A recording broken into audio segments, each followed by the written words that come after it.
What if a stranger offered you a perfect crime? A murder with no movie, no connection, and no way to be traced. Welcome back to Directors Who Direct Us, a series about legendary filmmakers whose work continues to shape cinema long after they are gone. Today comes from one of Alfred Hitchcock's most chilling, thrilling psychological thrillers. Released in 1951, the story begins on a train journey where two strangers meet by chance.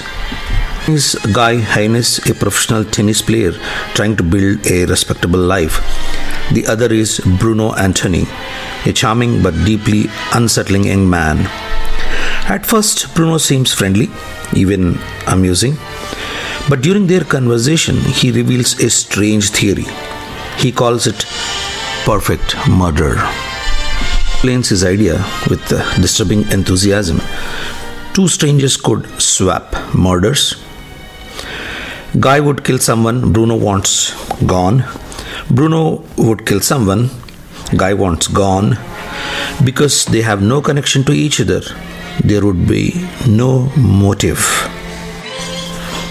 And therefore, no suspicion. Guy laughs at the idea as a bizarre joke, but Bruno is not joking.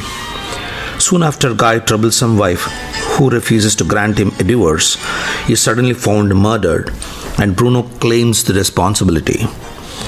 Now, Bruno expects Guy to keep his side of the bargain. Well, what follows is one of Hitchcock's most tense psychological games. Guy insists he never agreed to the plan, but Bruno refuses to accept that. He begins following Guy everywhere, watching him, manipulating him, slowly tightening the trap. One of the film's most unforgettable scenes takes place at an amusement park. During the murder, Hitchcock shows the crime not directly, but reflected in a pair of eyeglasses that have fallen to the ground. It's a chilling visual moment that demonstrates Hitchcock's mystery of suspense. The film becomes a battle of nerves between two completely different men, one trying desperately to escape a nightmare, the other enjoying every moment of the control.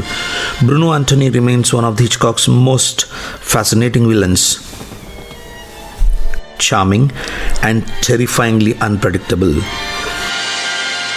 More than 70 years later, Strangers on a Train is still considered one of Hitchcock's most clever thrillers, a film that explores a frightening idea about human nature. Because sometimes evil doesn't arrive with violence, sometimes it arrives with a smile and a simple conversation on a train. Because Hitchcock understood something directors never mastered. Most dangerous monsters are not supernatural creatures. They are the people sitting quietly beside us. Because great directors may leave this world, but their suspense never does. Thank you. Yours, Ravishankar Avadhanam.